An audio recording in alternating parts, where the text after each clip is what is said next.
দীর্ঘ 4 বছরের বিরতির পর 2023 সালে কামব্যাক করেছিলেন বলিউড বাদশা। ফিরেই দর্শকদের উপহার দিয়েছেন ডাঙ্কি, জওয়ান ও পাঠানের মতো ব্লকবাস্টার সিনেমা। তবে বর্তমানে বড় ছেলে আরিয়ানকে নিয়ে নিজেদের প্রোডাকশন হাউসে ব্যস্ত রয়েছেন। আর এরই মধ্যে শাহরুখ ভক্তদের জন্য এলো এক সুখবর। ভারতীয় সংবাদ মাধ্যম থেকে জানা যায়, শাহরুখের সারা জাগানো সিনেমা মেহুনার দ্বিতীয় কিস্তি আসতে চলেছে। 2004 সালে মুক্তিপ্রাপ্ত এই সিনেমা দিয়ে পরিচালক ফারাহ খানের সঙ্গে প্রথমবারের মতো জুটি বাঁধেন শাহরুখ। এরপর ফারাহ খানের পরিচালনায় ওম শান্তি ওম, হ্যাপি নিউ ইয়ারের মতো সিনেমায় কাজ করেন অভিনেতা। अजीब बात यह है, मैंने अपने छोटे भाई को कभी देखा ही नहीं। জানা যায়, বহু বছর পর আবারও পরিচালনায় ফিরছেন ফারাহ খান। আর তার কামব্যাক প্রজেক্ট হবে মেহুনা 2। কিন্তু এই ফ্র্যাঞ্চাইজির দ্বিতীয় কিস্তিতে শাহরুখ থাকবেন কিনা তা এখনো নিশ্চিত নয়। इतनी छोटी होकर टीचर, अमेजिंग। कर्नल। মেহুনা 2 তৈরি নিয়ে বেশ উচ্ছ্বসিত শাহরুখ খান।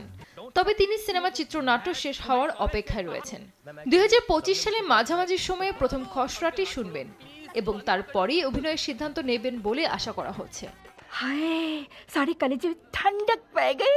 অন্যদিকে শাহরুখ এবং গৌরি খানের রেড চিলিজ এন্টারটেইনমেন্টের অধীনে প্রযোজিত প্রথম সিনেমা ছিল মেহুনা। এই সিনেমাতে শাহরুখের চার্মিং, রোমান্টিক মেজাজ, অ্যাকশন সব মিলিয়ে সুপারহিট। সিনেমার বাণিজ্যিক সাফল্য ছিল আকাশ ছোঁয়া। এরপরই ফারাহর সঙ্গে পরপর কাজ করেন বলিউড বাদশা।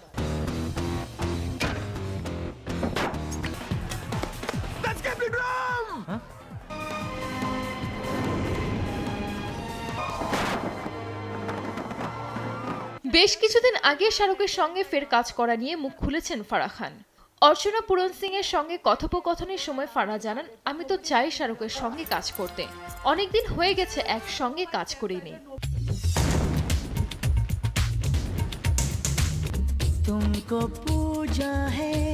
সঞ্জিত আক্তার, দেশ টিভি। गोरी गोरी गोरी गोरी गोरी गोरी कभी कभी पर यूं ना मिलना किसी से कभी हम गोरी गोरी कभी कभी कहीं कहीं चोरी चोरी।